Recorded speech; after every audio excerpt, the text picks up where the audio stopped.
Senator Bato, nakikita po ba ninyo that Davao right now, in behalf of KOGC sacrifices, parang sila ang nakasangkalan sa ngayon na isakripisyo? Una, saan mo gagamitin yung sangkalan? Sangkalan nino? Sino ang gumagamit sa mga taga-KOGC members bilang human shield? Yung gobyerno ba? O si Pastor Kibuloy? Dapat maliwanag tayo doon. Diba?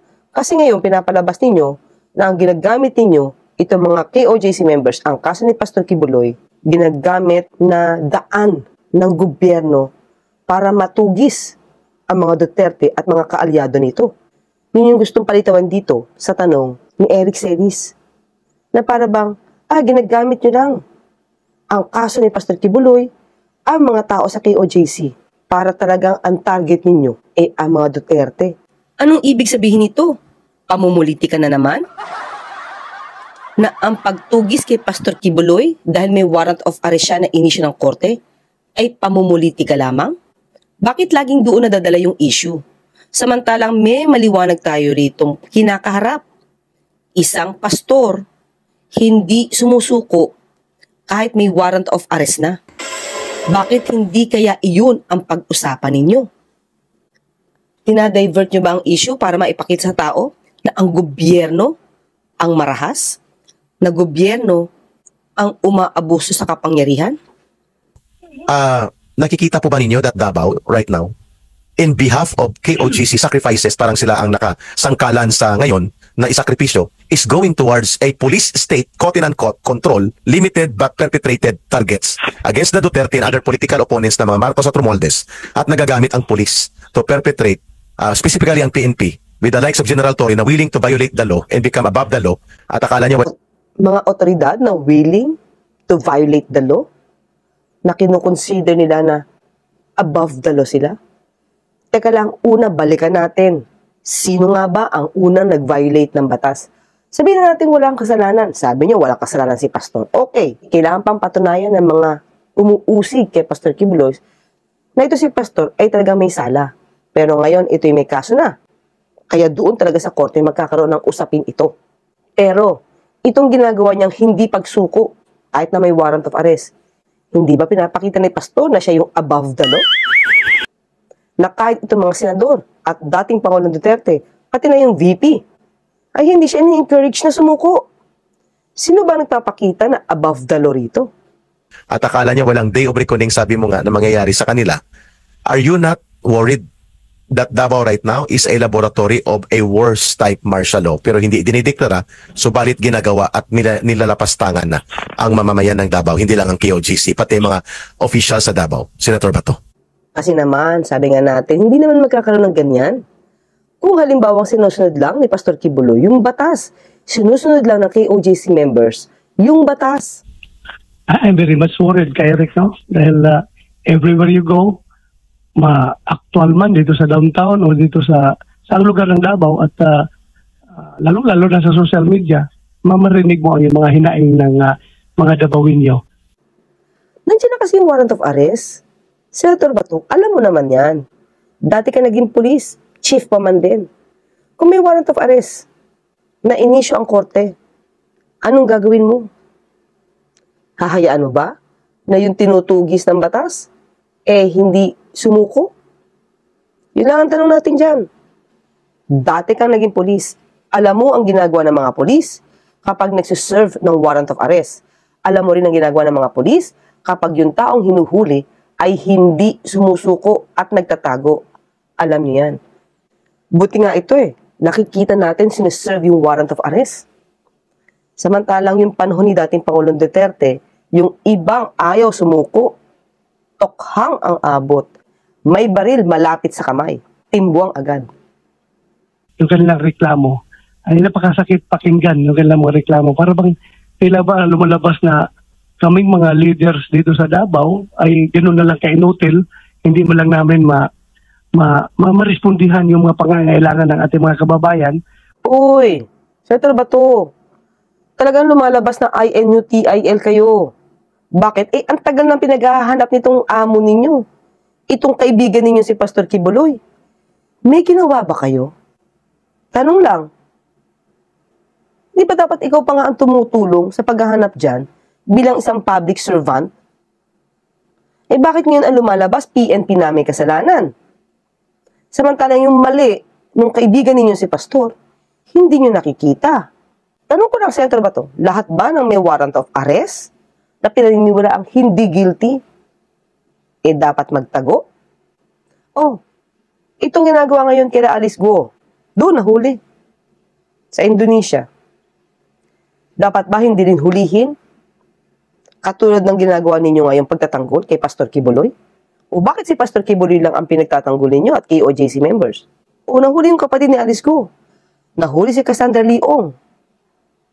Anong say mo? Marahas ba? Naging marahas din ba ang paghuli dyan?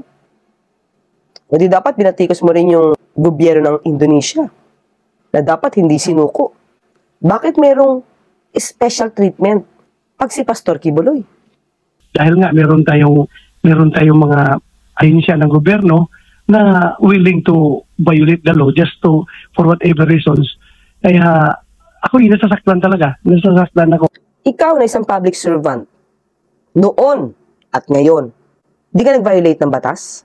Ngayon tinuturo kayo sa di umanong marahas na war on drugs. Nag-violate ba kayo o hindi? Willing to violate the law? Noon na si Pangulong Duterte ang nasa kapangyarihan? Gumamit ba kayo ng batas noon para mapabilis ang pagtsugi sa mga di umanong sangkot sa pinagbabawal na droga? For a very long time, for the longest time, yung syudad ng Davao ay napaka-peaceful at lahat ng tao dito ay pro-government. Wow, talaga. Ang Davao. Peaceful. Totoo naman. Pero tandaan natin, Senator Bato, 2004, may nahuling Shabs laboratory dyan sa Davao City mismo. Oh, di mo ba yun naamoy noon? Mayor na noon. Si Pangulong Duterte. Matagal na siyang mayor ng Davao noon. Pero matagal na rin pala dyan yung Shabs laboratory na hindi nyo naaamoy. Hindi nyo nga ba naamoy noon? At kailangang iba pa ang makahuli. Pinag-uusapan, laboratory. O alamin natin, Senator Bato, yung ibang laboratory ng Shabs dyan. Yun lang ba na nahuli noong 2004? Wala na bang iba? Ngayon tila nakikita ko, dandahan na yung nagsisip yung sentimento ng tao. Baka mamaya, alam natin, itong Davao City was the laboratory of the Sparrow unit ng CPP-NPA. Hindi, dito nagsimula. Sila si Quintanar, sila Hopson. Dito nagsimula laboratory nila itong Davao City sa Sparrow unit ng NPA. So ako'y natatakot baka itong mga tao na ito, yung galit ng tao ay magamit ng kabila, ma-exploit ng kabila para naman magkaroon naman ng gulo dito sa Davao. Remember, kay Eric, if you can recall, second lieutenant pa ako pag-graduate ko ng PMA pagdating ko dito sa Davao. Yun na, wala na ako ibang kinabisihan kundi puro CPP, NPA, NDF na operation lang hanggang sa nag-retire ako. Kaya ayaw kong maulit yung mga bagay na yun. So sana naman itong mga bagong pulis ngayon, they should listen to my experience na napakahirap po yung kalaban mo yung the people who you have sworn to serve and protect, sila mismo ang magbibitray sa iyo dahil galit sila sa iyo. Kaya nga, Senator Bato, encourage mo na si Pastor Kibuloy sumuko. At yun naman ang tama. At yun ang naaayon sa batas. Pasukuin nyo na yan. Dami-dami na dadamay dito eh. Walang kasalanan. Sabi mo, inosente. O, nang dahil lang kay Pastor Kibuloy na ginagawang human shield ang kanyang mga miyembro. Ganyan. Ganito na nangyayari. Anong gusto mo, Senator Bato? Magtulog-tulugan ng polis habang yung isang fugitive ay nagtatago dyan sa Davao City? Kinakalinga? Tama ba yun? Alam mo, nakikita ko kasi mali dito, Senator Bato. Pinapakita niyo sa tao na marahas yung polis. Kailan magagamitin ng otoridad yung kanilang power? Lalo na kung mayroong taong nag-violate ng law. May taong nagtatago sa batas. Hindi mo kasi pinapakita dito kung ano yung pinagmulan ng problema. Di ba ang pinagmulan ng problema dito ay si Pastor Kibuloy na hindi sumusuko kahit may warrant of arrest. Ba't hindi kasi yun ang itapik mo, Senator Bato? Yung kamalian ni Pastor Kibuloy. Ini-instigate niyo yung taong maggalit sa PNP, sa kapulisan, sa gobyerno. Kasi sinasabi niyong marahas di umanong pagsisilbi nitong warrant of arrest. In the first place, wala nga sila dyan kung itong amo ninyo na si Pastor Kibuloy ay sumuko na ng matagal. Huwag niyo kasing ibahin yung kwento. Nirelease nyo para yung tao isipin na mali ang PNP, mali yung ginagawa nila. Sa totoo nga lang, mali talaga yung PNP dito. Dapat yung nag-obstruct of justice, nagkakaroon ng pag-aaktong obstruction of justice, hinuhuli na nga Hindi nga nila hinuhuli kahit harang-harangin sila dyan. Maximum tolerance pa nga yung pinapairal nila. Nagpapatupad lang sila ng batas. Diba? Dapat i-discuss mo, Senator Bato, yung mga humaharang na miyembro ng KOJC member. Yung mga hindi sumusunod sa pinag-uutos dito ng polis. Yun ba hindi nagva-violate ng batas? Isa lang kasi yung tinitignan nyo rito.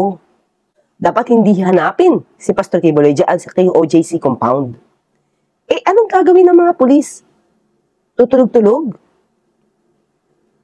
Matulog sa pansitan? Senator Bato, magpakatotoo ka. Well, anyway, baka yan yung totoo sa'yo.